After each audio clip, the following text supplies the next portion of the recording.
Hello बच्चों, आप सभी को हम अपने YouTube चैनल एमएस कोचिंग में स्वागत करते हैं। इससे पहले वाले चैप्टर बहुपद का भी पूरा ऑब्जेक्टिव बता देते हैं। आज हम लोग तीसरा चैप्टर का नाम है दो चर वाले रैखिक समीकरण। उस चैप्टर का ऑब्जेक्टिव पढ़ेंगे। टाइम नहीं ज्यादा लेंगे, आज हम लोग चलते हैं दो चर वाले रैखिक समीकरण के ऑब्जेक्टिव के सोल्यूशन की तरफ। तो दो चर वाले रैखिक समीकरण का ऑब्जेक्टिव तभी सोल्यूशन होगा जब आपको ये सभी चीजें जानकारी रहेगा। तो ये सभी चीजों को हम बोर्ड पर लिख के रख दिए हैं, ये सभी को बारी बारी से आप देखिए। अगर देखिएगा कि a1 बट्टा a2 not equal to b1 बट्टा b2 के रूप में रहता है, तो उसका जो ग्राफीय निरूपण होता है वो होता है प्रतिच्छेदी रेखा। हल जो होता है वो होता है अद्वितीय हल। अद्वितीय हल कहने का मतलब केवल एक हल। अब संगत असंगत में वो हो जाता है संगत, अब विरोधी अविरोधी और आश्रित में जो होता है वो हो जाता है अविरोधी। इसको ध्यान दीजिएगा कि a1 बट्टा a2 not equal to b1 बट्टा b2 रहता है, तो इस रूप में होता है। अब दूसरा है कि a1 बट्टा a2 बराबर b1 बट्टा b2 और नॉट इक्वल टू c1 बट्टा c2 रहता है, तो उसका जो ग्राफीय निरूपण होता है वो होता है समांतर रेखा। देखिए समांतर रेखा हम खींच दिए हैं। और हल जो होता है वो होता है कोई हल नहीं। और संगत असंगत में वो हो जाता है असंगत। अब विरोधी अविरोधी आश्रित में वो हो जाता है विरोधी। अब देखिएगा तीसरा है कि अगर तीनों बराबर है, कहने का मतलब होगा कि a1 बट्टा a2 बराबर b1 बट्टा b2 बराबर c1 बट्टा c2 रहता है, तो ग्राफीय निरूपण जो होता है वो होता है संपाती रेखा। और हल जो होता है वो अपरिमित रूप से अनेक हल होता है। अपरिमित रूप से अनेक हल को कहूं कहूं पर अनगिनत हल भी लिखता है, तो उसे घबराइएगा नहीं, दोनों का कहने का मतलब एक ही हुआ। और संगत असंगत में हो जाता है संगत, और विरोधी अविरोधी आश्रित में हो जाता है आश्रित। तो ये सभी चीज अगर आपको ध्यान में रहेगा तो फिर ऑब्जेक्टिव में कोई दिक्कत नहीं होगा। अब हम लोग चलते हैं ऑब्जेक्टिव की तरफ। ये देखिएगा पहला क्वेश्चन है कि यदि x माइनस वाई बराबर 6 और x square plus Y square बराबर 30 हो, तो x वाई का मान क्या होगा। ध्यान दीजिएगा इधर, देखिए x माइनस वाई बराबर दिया गया है 6 और उसके बाद x square plus Y square बराबर दिया गया है 30 और हमसे एक्स वाई का मान क्या किया है पूछा है। तो इसको देखिए सोल्यूशन कैसे करेंगे। तो आप लोग एक्स प्लस वाई यानी एक्स प्लस यानी ए प्लस बी के होल स्क्वायर का फॉर्मूला जानते होंगे। इसका फॉर्मूला होता है A square plus B square plus 2ab। तो यहाँ ए बी थोड़ा है, यहाँ पर तो एक्स वाई है, तो X square plus Y square plus 2x Y. अब इधर ध्यान दीजिएगा कि X square plus Y square इसका मान देखो कितना देल है, तो इसका मान देखो देल है 30। तो X square plus Y square के जगह पर हम 30 रख सकते हैं। तो यहाँ पर देखिए हम 30 रख दिए और प्लस 2 और एक्स वाई का मान निकालना है, तो एक्स वाई को इसे ही छोड़ दीजिए। अब देखिए X square plus Y square, X square plus Y square से फिर हम मान रख सकते हैं ना 30 यहाँ पर एक्स माइनस वाई का होल स्क्वायर यहाँ पर माइनस दे दीजिए। तो x माइनस वाई का मान कितना दे ले, x माइनस वाई का मान दे ले 6। तो x माइनस वाई का मान 6 दे ले, लेकिन यहाँ पर देखिए x माइनस वाई के होल स्क्वायर है, तो इसका मान पर भी क्या कर देंगे, होल स्क्वायर कर देंगे। ये 6 का स्क्वायर कर देंगे तो क्या हो जाएगा 36। अब बराबर में इधर को चाहिए 30 प्लस में 2x वाई। अब देखिए प्लस में 30 है, इसको इधर पक्षांतर कर देंगे तो हो जाएगा 36 माइनस 30 और बराबर में इधर बच जाएगा 2x वाई। 36 में से 30 जाएगा तो कितना बच जाएगा 6, इधर बच जाएगा 2x वाई। अब देखिएगा ये 2 3 क्या हो जाएगा 6 कटेगा ना, तो इधर बच गया 3 और इधर बच गया एक्स वाई। तो हमको एक्स वाई का मान ही ज्ञात करना था, तो एक्स वाई बराबर कितना आ गया, तो एक्स वाई बराबर आ गया हमारा 3। एक्स वाई का हाँ रुक जाएगा थोड़ा सा, एक्स माइनस वाई का होल स्क्वायर बराबर फॉर्मूला होता है X square plus Y square minus 2x Y minus 2x Y. तो यहाँ पर थोड़ा माइनस कर दीजिए और यहाँ पर भी क्या कर दीजिए माइनस कर दीजिए, और यहाँ पर क्या हो जाएगा माइनस, यहाँ पर क्या हो जाएगा माइनस, तो ये कट जाएगा तो एक्स वाई बराबर -3 हो जाएगा। तो -3 जो भी ऑप्शन में वो हमारा बिल्कुल सही है। -3 देखिएगा ऑप्शन नंबर कितना में, तो ऑप्शन नंबर डी में। पहला सवाल को देखिएगा ध्यान से। अब आते हैं दूसरे क्वेश्चन की तरफ। दूसरा क्वेश्चन है कि रैखिक समीकरण में चर के घात की संख्या कितनी होती है। तो रैखिक समीकरण में चर की घात की संख्या 1 होती है। ये बहुपद वाले में भी हम इसका सलूशन किए थे। अब आते हैं क्वेश्चन नंबर तीसरे की तरफ। क्वेश्चन नंबर तीसरा है कि 3x माइनस वाई बराबर 5 तथा 6x माइनस 2y बराबर के कोई हल ना हो तो के का मान क्या होगा। ध्यान से देखिएगा इसको।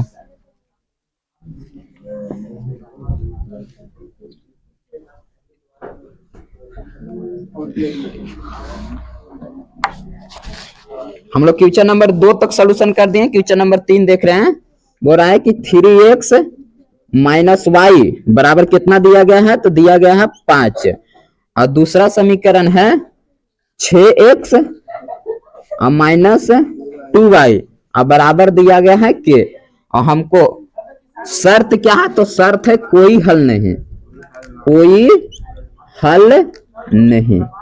चलिए, तो कोई हल नहीं के लिए इसमें देख लीजिए कि कोई हल नहीं होता है तो अनुपात क्या होता है, तो अनुपात होता है a1 बट्टा, देखिए कोई हल नहीं, अनुपात होता है a1 बट्टा a2 बराबर b1 बट्टा b2 not equal to c1 बट्टा c2। चलिए, तो इसको लिख दीजिए कोई हल नहीं के लिए a1 बट्टा a2 बराबर b1 बट्टा b2 और नॉट इक्वल टू c1 बट्टा c2।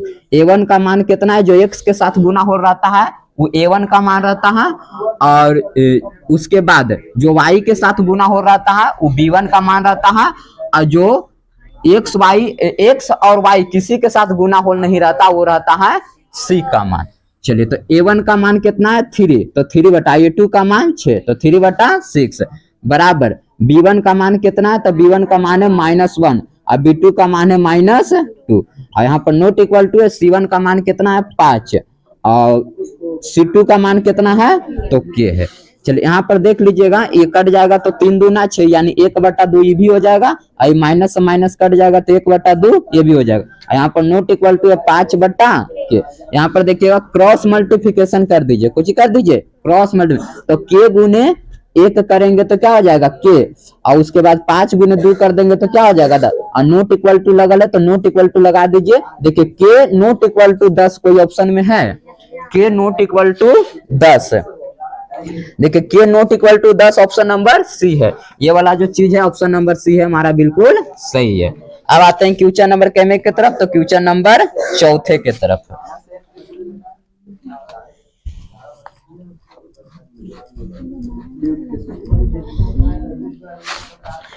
देखिए क्वेश्चन नंबर 4 है कि यदि 0.3x और माइनस 0.37 अब बराबर क्या है, तो बराबर हमारा है 0.3x और उसके बाद है -0.3। अब इसमें हमको x का मान पूछा, कोई का मान पूछा x, कुछ नहीं करना, x को एक तरफ कर दीजिए और जिसमें x नहीं लगा है उसको एक तरफ कर दीजिए। तो यहाँ पर देखिए 0.3x, इधर x वाला ये है ना, ये प्लस में इसको उठा के इधर कीजिएगा तो क्या हो जाएगा -0.37x, इधर बराबर, इधर देखिए माइनस में 0.3 है और इधर कुछ में -0.37 माइनस में इसको उठा के उधर कीजिएगा तो प्लस 0.37 हो जाएगा। अब देखिएगा ये बड़ा है 0.37 में से 0.37x में से 0.3x को क्या करेंगे, घटाएंगे। तो देखिए पॉइंट के सो जो पॉइंट यहाँ पर 0 है, यहाँ पर 3 है, यहाँ पर कुछ नहीं तो 0, तो ये हो जाएगा 7 और 3 में से 3 गया तो 0, पॉइंट के सो जो पॉइंट यानी कहने का मतलब ये आ गया 0.07x। अब बराबर इधर घटाइएगा, इधर क्या होगा, इधर जुटेगा, देखिएगा इधर क्या होगा 0.37। अब माइनस ये बचेगा क्योंकि बड़ा वाला का चिन्ह क्या है, माइनस है, तो यहाँ पर माइनस बचेगा और 0.37 और उसके बाद पॉइंट से जो पॉइंट 0.3 यहाँ पर कुछ नहीं तो 0, ये क्या हो जाएगा, तो ये हो जाएगा 7, ये हो जाएगा 0, ये हो जाएगा पॉइंट, ये हो जाएगा 0। यानी कहने का मतलब हुआ कि ये घट के बच जाएगा हमारा कितना, तो माइनस प्लस माइनस होता है, घटा ही रहे हैं छोटो, 0.07 बच जाएगा, ये बच जाएगा। अब देखिएगा कि हमको x का मान निकालना था, तो x बराबर क्या हो जाएगा, तो x बराबर हो जाएगा 0.07, ये गुना में है, गुना इधर आएगा तो क्या आ जाएगा, भागा में, तो -0.07, ऊपर से नीचे दोनों सेम है तो ये हो जाएगा, कट जाएगा, तो x बराबर क्या हो जाएगा, ये माइनस है तो ये हो जाएगा -1 कोई ऑप्शन में है, -1 जो है ऑप्शन नंबर ए में है, ये बिल्कुल हमारा सही है। आप लोग को समझ में आ गया। अब आते हैं क्वेश्चन नंबर कैमे के तरफ, क्वेश्चन नंबर 5 के तरफ।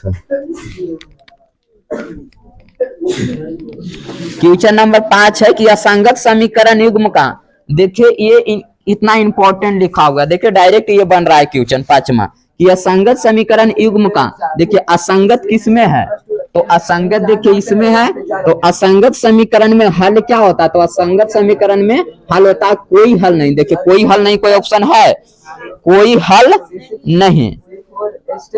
Option number D, option number D कोई हल नहीं। अब आते हैं क्वेश्चन नंबर 6 के तरफ। आश्रित समीकरण का युग्म, देखिए आश्रित, आश्रित है ना यहाँ पर, तो आश्रित रहता है तो हल क्या होता है, तो हल होता है अनेक हल, अनेक हल या परिमित रूप से अनेक हल। तो इसका ऑप्शन नंबर कुछ हो जाएगा, बी हो जाएगा। ठीक है, अब आते हैं क्वेश्चन नंबर कैमे की तरफ, तो क्वेश्चन नंबर 7 के तरफ है। क्वेश्चन नंबर 7 है कि x बराबर कुछ बराबर रूट अंडर 7 प्लस 4√3। तो हमसे देखिएगा मान कुछ पूछा, तो हमसे पूछा x प्लस 1/x का मान क्या होगा। इसको ध्यान से समझिएगा। देखिएगा इधर कि जो रूट अंडर 7 प्लस 4√3 लिखल है, इसी को देखो हम कैसे लिख सकते हैं, इसको हम 4 प्लस 3 के रूप में लिख सकते हैं ना, कोची के रूप में लिख सकते हैं 4 प्लस 3, 4 प्लस 3 करेंगे तो साथ ही ना बनेगा। आगे देखिएगा, उसके बाद प्लस है तो प्लस दीजिए। अब देखिए ये 4√3 को कैसे लिखेंगे, तो 4√3 को 2 नहीं, 4√3 को 4√3 अभी लिखिए, कोई दिक्कत नहीं है। ठीक है, चलिए आगे देखिएगा। ये 4 प्लस क्या है, इसको देखिए ऐसे कर सकते हैं, 2 का स्क्वायर कर सकते हैं, 4 को क्या कर सकते हैं 2 का स्क्वायर, और उसके बाद ये 3 को क्या कर सकते हैं, 3 को कर सकते हैं √3 का स्क्वायर। ध्यान समझिए, 2 का स्क्वायर करेंगे तो क्या होगा 4, और √3 का स्क्वायर करेंगे तो क्या होगा 3 ही ना होगा।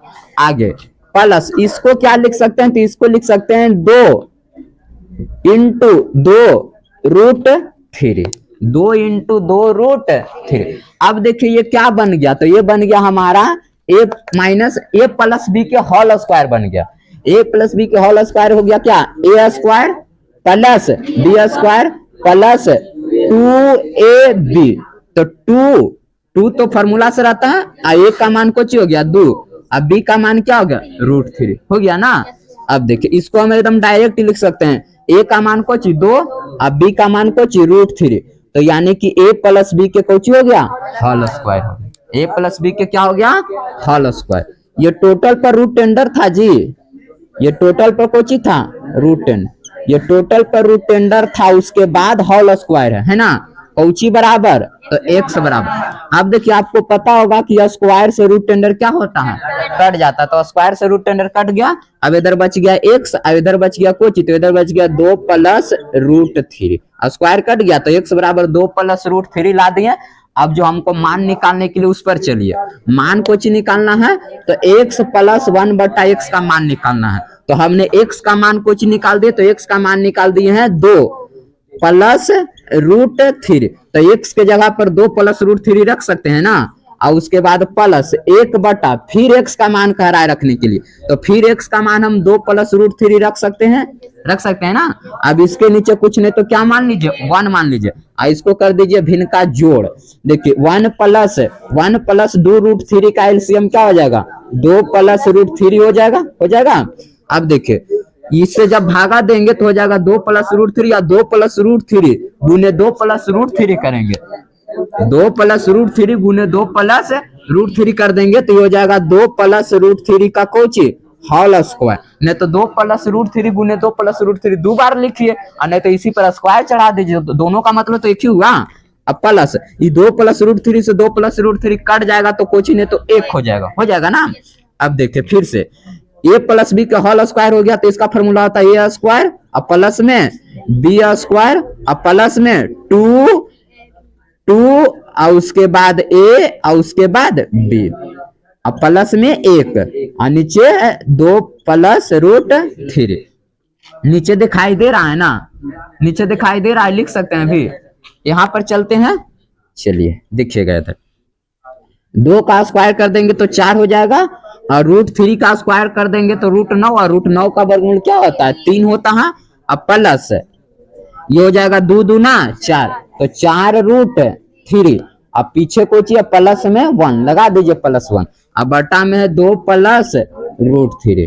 देखिए 4 और 3 7, 7 और 1 8, तो 8 प्लस 4 रूट 3। अब बटा में 2 प्लस रूट 3। अब क्या होगा, तो देखिए इसको लग रहा है कि हर का परिमेयकरण कर सकते हैं, कुछ ही कर सकते हैं, हर का परिमेयकरण।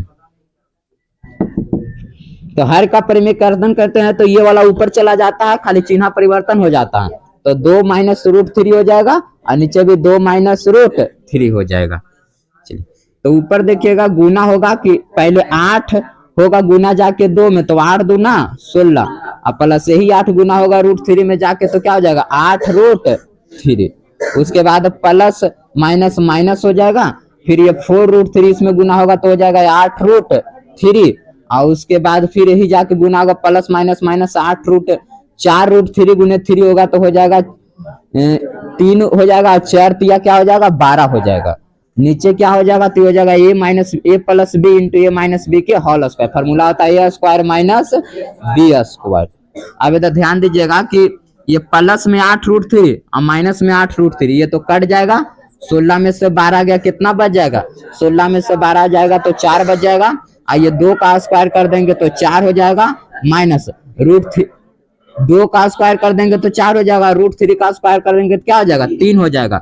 अब देखिए ऊपर में 4 और नीचे में कुछ नहीं तो 1, यानी कहने का मतलब हुआ कि हमारा कितना आ गया 4 आ गया। 4 कोई ऑप्शन में है, देखिएगा गौर से, 4 आया, 4/1। नीचे 1 मिटा सकते हैं, कोई दिक्कत नहीं है, वो सबके नीचे कोई भी अंक लिखा रहता तो सबके नीचे 1 रहता। तो इसका कितना आ गया ऑप्शन में, तो 4 आ गया। 4 देखिए ऑप्शन नंबर ए है। देखिए कितना लंबा सोल्यूशन है, ठीक है ना, इसके ऐसे ही सोल्यूशन कर सकते हैं। इस सबको समझ में आ गया, कोई दिक्कत है किसी को। चलिए अब आते हैं क्वेश्चन नंबर 8 के तरफ।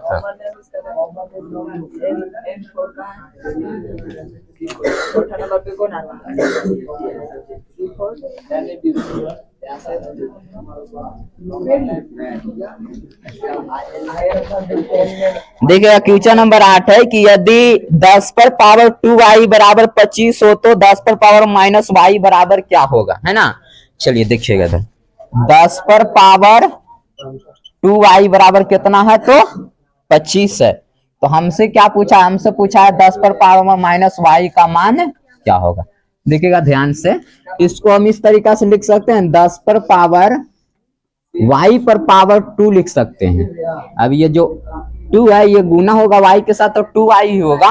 अब बराबर में कितना है, तो इधर देखिए क्या कर सकते हैं, 5 का स्क्वायर कर सकते हैं। जो इधर काम किए उधर बराबर को उस साइड भी वही काम कर रहे हैं। 10 पर पावर y पर पावर 2 अब 5 पर पावर 2। अब देखिए क्या करेंगे कि देखिए स्क्वायर से इसका स्क्वायर से इसका स्क्वायर क्या हो गया, कट गया, ये बच गया 10 पर पावर y, इधर कुछ बच गया 5। अब बहुपद में देखेगा व्युत्क्रम में कोई सवाल आया था, उसी प्रकार इसको भी व्युत्क्रम कर दीजिए, यानी उल्टा कर दीजिए। तो ये क्या हो जाएगा, ये हो जाएगा 1/10 पर पावर y हो जाएगा, आई कुछ हो जाएगा 1/5 हो जाएगा। इधर भी व्युत्क्रम किए, इधर भी व्युत्क्रम किए। अब देखिएगा कि ये क्या हो जाएगा, ये जब ऊपर जाएगा तो हो जाएगा 10 पर पावर माइनस वाई। ये माइनस वाई जब ऊपर पक्षांतर होगा तो क्या हो जाएगा 10 पर पावर माइनस वाई, और इधर हो जाएगा 1/5। तो 10 पर पावर माइनस वाई का ही मान हमसे पूछ रहा था, तो 10 पर पावर माइनस वाई का मान क्या हो जाएगा 1/5। 1/5 कोई ऑप्शन में है, देखिएगा गौर से, 1/5 जो है वो ऑप्शन नंबर ए है। ऑप्शन नंबर ए हमारा बिल्कुल सही है। अब आ जाते हैं क्वेश्चन नंबर कितने के तरफ, तो क्वेश्चन नंबर 9 के तरफ है। इनमें से कौन सी बिंदु 3x - 2y बराबर 5 पर नहीं है, इसको ध्यान से समझिएगा।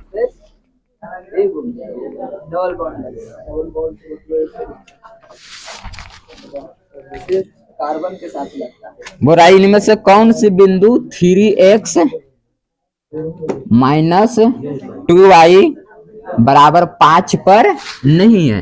तो देखिएगा ये ऑप्शन से चेक होगा, ये वाला ऑप्शन देखेगा, ये वाला ऑप्शन है 2,1/2, बी वाला ऑप्शन है 3,2, सी वाला ऑप्शन है 5,5 और डी वाला ऑप्शन है 2,3।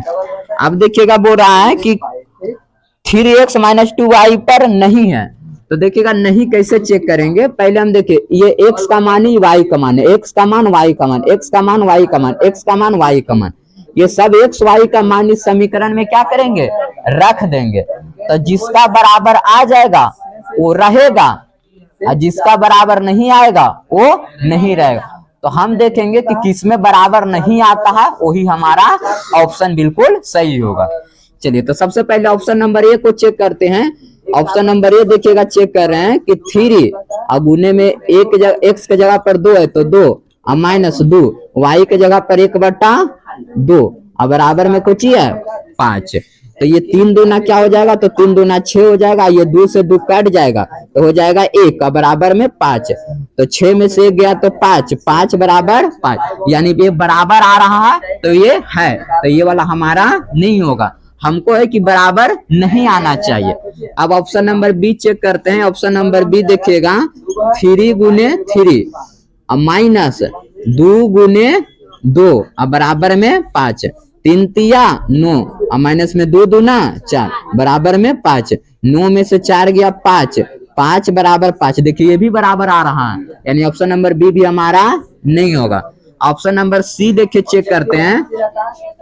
ऑप्शन नंबर सी है कि 3 गुने 5 और -2 गुने 5 और बराबर में 5। 3 गुने 5 करेंगे तो 5 तिया 15 हो जाएगा, माइनस ये 5 दूना 10 और बराबर में 5।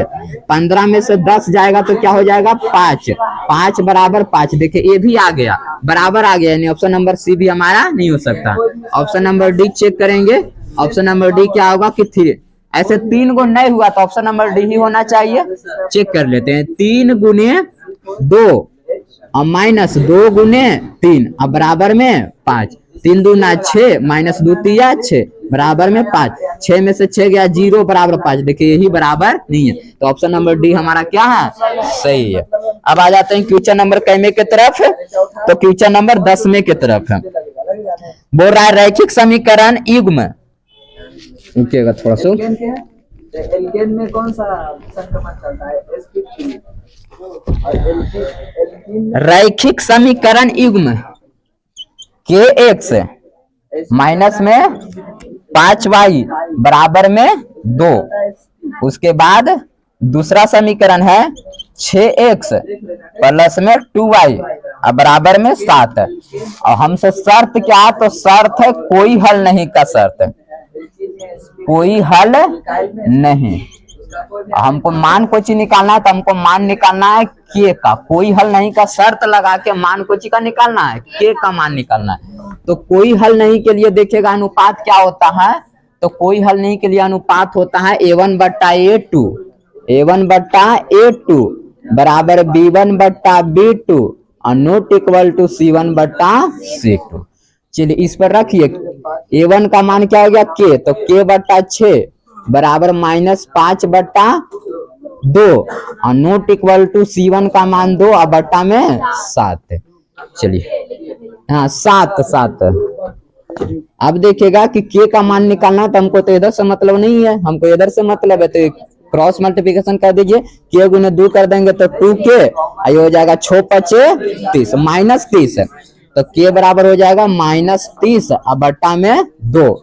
तो काट दीजिए, तो k बराबर कितना आ गया, तो -15 आ गया। k बराबर कोई ऑप्शन में -15 है, k बराबर -15 ऑप्शन नंबर डी है। कितना है ऑप्शन